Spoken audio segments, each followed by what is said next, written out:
लोकसभा चुनाव प्रचार के दौरान बिहार की राजनीति में मिर्ची लगने की बात जोर शोर से उठी थी।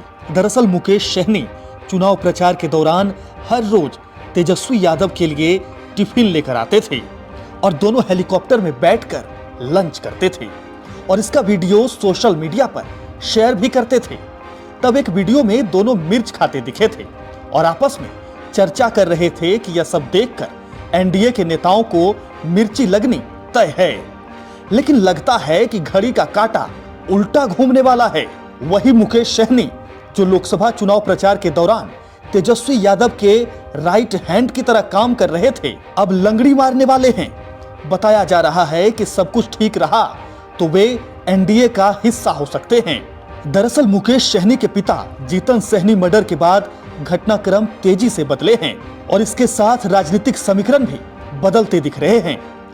मुकेश सहनी के पिता की हत्या के बाद केंद्रीय गृह मंत्री अमित शाह ने उनसे फोन पर बात की और संवेदना जाहिर की। इसके बाद प्रधानमंत्री नरेंद्र मोदी ने जीतन सहनी की 13वीं पर एक संवेदना पत्र भेजकर मुकेश सहनी का दुख बांटने की कोशिश की।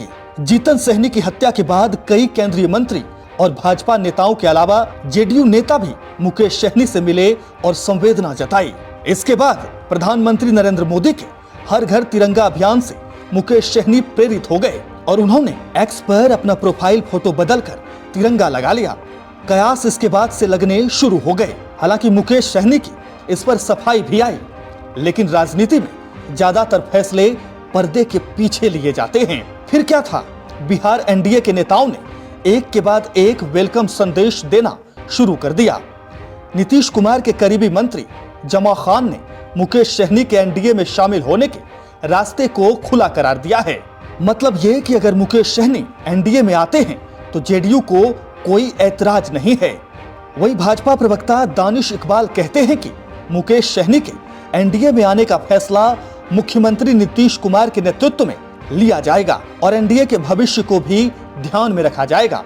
उन्होंने यह भी कहा कि मुकेश सहनी एक अच्छे नेता हैं और हमारी शुभकामनाएं उनके साथ है। मुकेश सहनी की पार्टी विकासशील इंसान पार्टी के नेता भले ही निषादों के आरक्षण को बीच में ला रहे हैं, पर असल मामला राज्यसभा या फिर विधान परिषद की सीट के लिए अटका है।